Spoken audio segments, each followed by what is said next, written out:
261वां दिन।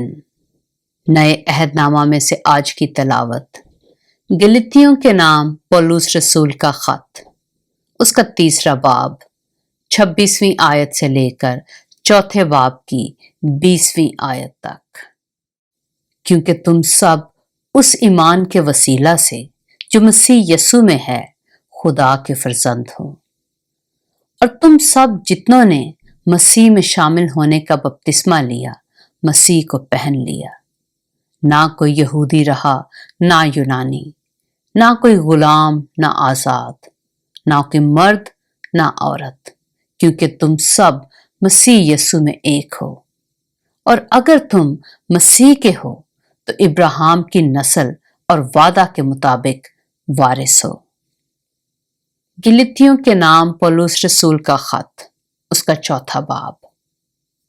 लेकिन मैं ये कहता हूं कि वारिस जब तक बच्चा है, अगरचे वो सबका मालिक है, उसमें और गुलाम में कुछ फर्क नहीं, बल्कि जो मियाद बाप ने मुकर्रर की उस वक्त तक सरपरस्तों और मुख्तारों के इख्तियार में रहता है।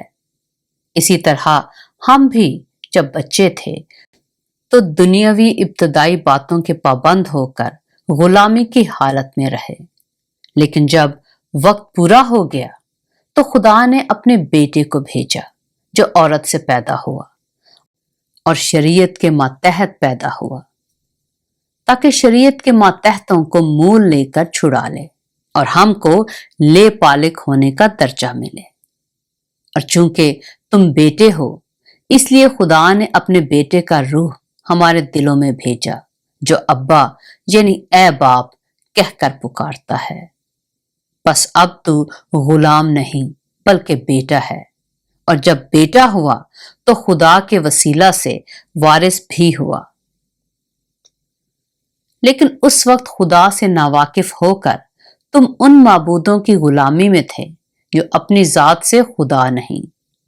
मगर अब जो तुमने खुदा को पहचाना, बल्कि खुदा ने तुमको पहचाना, तो इन ज़ईफ और निकम्मी इब्तदाई बातों की तरफ किस तरह फिर रजू होते हो, जिनकी दोबारा गुलामी करना चाहते हो।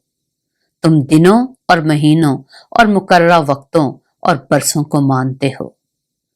मुझे तुम्हारी बाबत डर है, कहीं ऐसा ना हो कि जो मेहनत मैंने तुम पर की है बेफायदा जाए। ऐ भाइयों, मैं तुम्हारी मिन्नत करता हूं कि मेरी मानद हो जाओ, क्योंकि मैं भी तुम्हारी मानद हूं।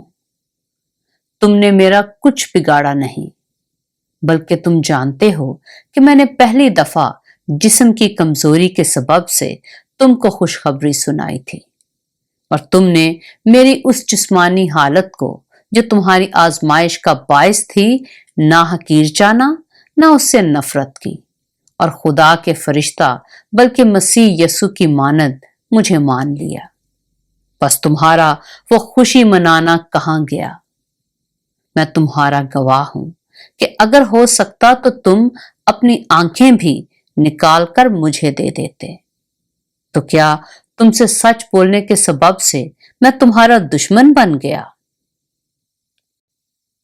वो तुम्हें दोस्त बनाने की कोशिश तो करते हैं, मगर नेक नियति से नहीं, बल्कि वो तुम्हें खारिज कराना चाहते हैं ताकि तुम उन्हीं को दोस्त बनाने की कोशिश करो। लेकिन ये अच्छी बात है कि नेक अमर में दोस्त बनाने की हर वक्त कोशिश की जाए, ना सिर्फ उसी वक्त जब मैं तुम्हारे पास मौजूद हूं। ऐ मेरे बच्चों, तुम्हारी तरफ से मुझे फिर जन्ने के से दर्द लगे हैं, जब तक कि मसीह तुम में सूरत ना पकड़ ले। जी चाहता है कि अब तुम्हारे पास मौजूद होकर और तरह से बोलूं, क्योंकि मुझे तुम्हारी तरफ से शुबा है। पाक कलाम के पढ़े और सुने जाने पर खुदावंद की बरकत हो।